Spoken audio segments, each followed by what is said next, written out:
Morning, friends. It's Katie Steinberg here at the beach, and the sun is just starting to come over the horizon. It's been starting to come up for a few minutes, but I had to take this post's advice and practice the pause a little bit.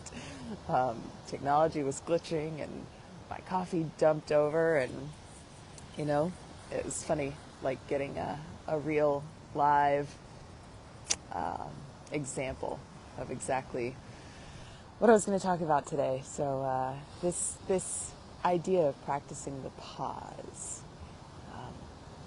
it's an idea about being non-reactive, at least not initially reactive. There's a difference between reactivity and responsiveness.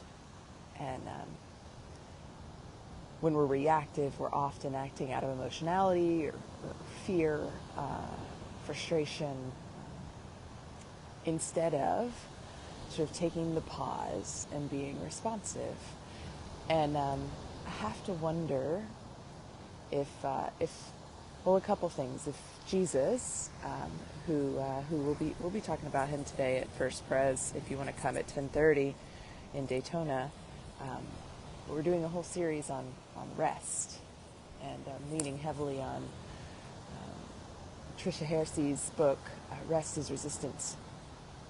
And, today we're looking at all the times that Jesus went away from the people and the crowds and everything and took time to rest. But I also had this query that just came up in my mind of I don't know if you realize this, but in the scriptures, Jesus almost never answers a question.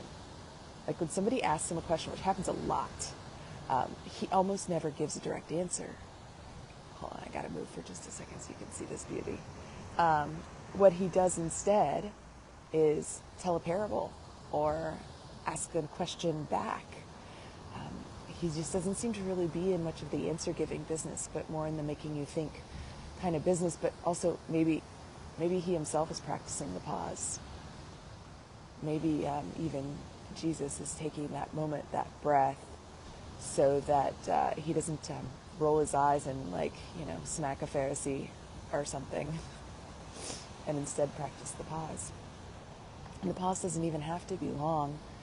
And I intentionally say practice because this is a hard thing. We live in a world that tells us that a quick response, a quick wit is always a good thing.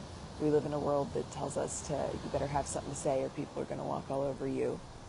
Maybe I should say a country. I don't know if the whole world's like that.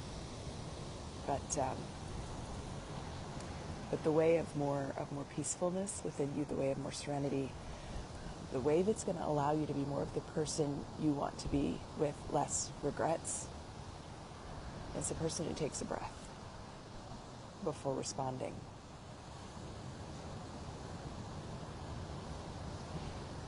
So I hope that today and for your week, you will find some time to practice the pause.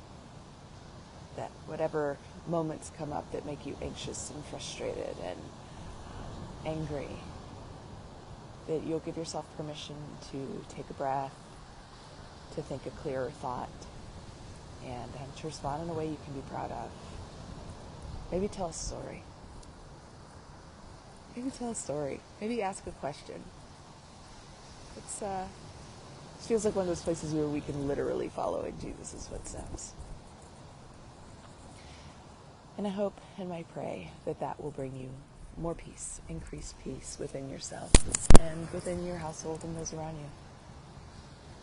Grace and peace, friends.